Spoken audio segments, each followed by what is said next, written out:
Bienvenidos a Esperanza Bense, donde la Esperanza Bense. Welcome to Esperanza Bense, where hope wins. Thank you for being here, and thank you for everybody that tuned into our live stream yesterday. Boy, oh boy, that was a lot of fun for me. And I got my jumper.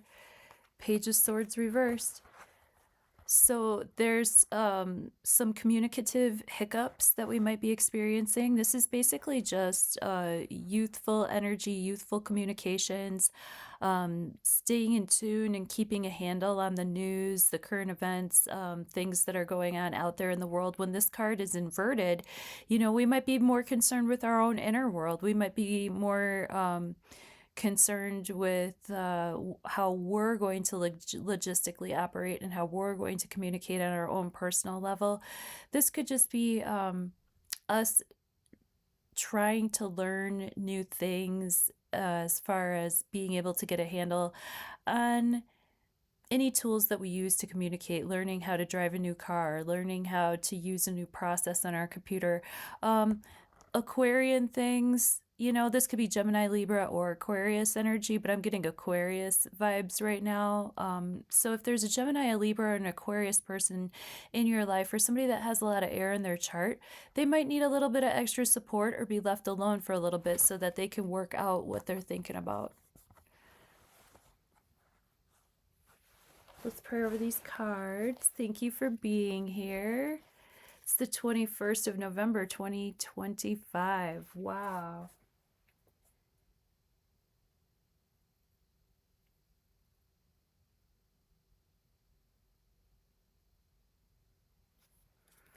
Near past, present tense, near future. Thank you for fine-tuning your free will and intuition with me. We gather here every day, Monday through Friday in the mornings, and just sort of catch a vibe for the day. So our vibe for today is going to be the Three of Swords, the Ten of Wands reversed, and the Empress. Both of these cards came up, I believe, this card came up in this position, I think, earlier this week. You guys can go back and correct me. But I know the Three of Swords reversed showed up in a reading this week for us, and Ten of Wands reversed showed up in a reading for us too, I believe, this week. Three of Swords is basically breakup energy, heartache energy. This is when we have to do the things that hurt, and we know we have to say the words that are going to hurt. Even though it's a clean cut, it's still a painful cut. Even though it's a clean incision, it's still an incision, right? You see the rain falling in the background, that cloudy feeling. This is like in the near past, our heart might have hurt over a topic. We might have experienced some sense of loss. We might have had to let something go.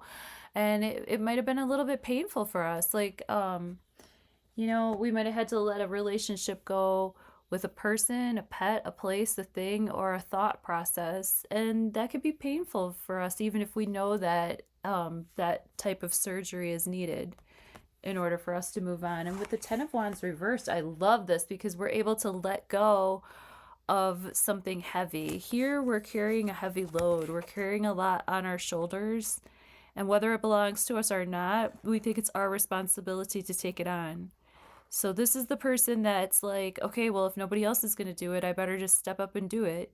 We've all had a job like that, right? We've all worked in a workplace like that where it's like, it just seems like, well, if nobody else gets this done, I'm going to have to do it, or else the day it's going to be harder for me. You know, so I might as well just do all the chores because nobody else is doing it, and it'll be harder for me. You know, in the most selfish way, I'm just going to do all your work for you just so it's not a complete mess. You know, someone's got to pick up after all these wands that got tossed, right?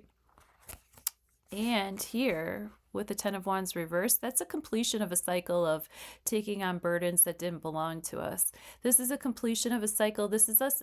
Literally, the burdens drop in this card, right? With the Ten of Wands reversed, it's like we don't have to carry that stuff anymore. We've already laid our load down, and now we're reviewing the ways in which, and the whys and the hows of why we decided to take on that stuff that didn't belong to us, or to overburden ourselves with stuff that did belong to us. But why didn't we take it one step at a time? Like, why did we decide to take on everything at once?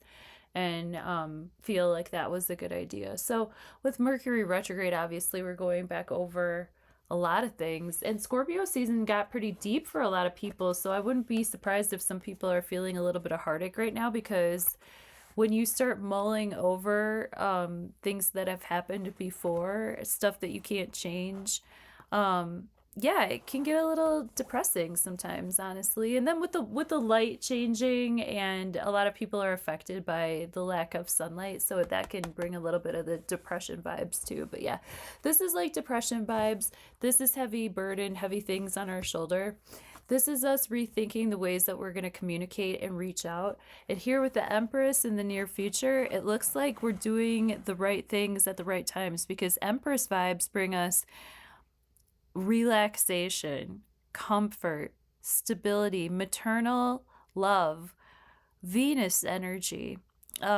Venus rules over both love and money, so she rules over our relationships to each other, but also our relationship with our resources. She has a beautiful relationship with her resources. She's very at one in nature, and at the same time, it's not like she's like this like kind of minimalist camping kind of girl. No, like she if she is camping, she's glamping. Okay, like she is of the earth, but she is the beauty of the divine feminine mother Gaia, who actually is a bit of a boss, you know?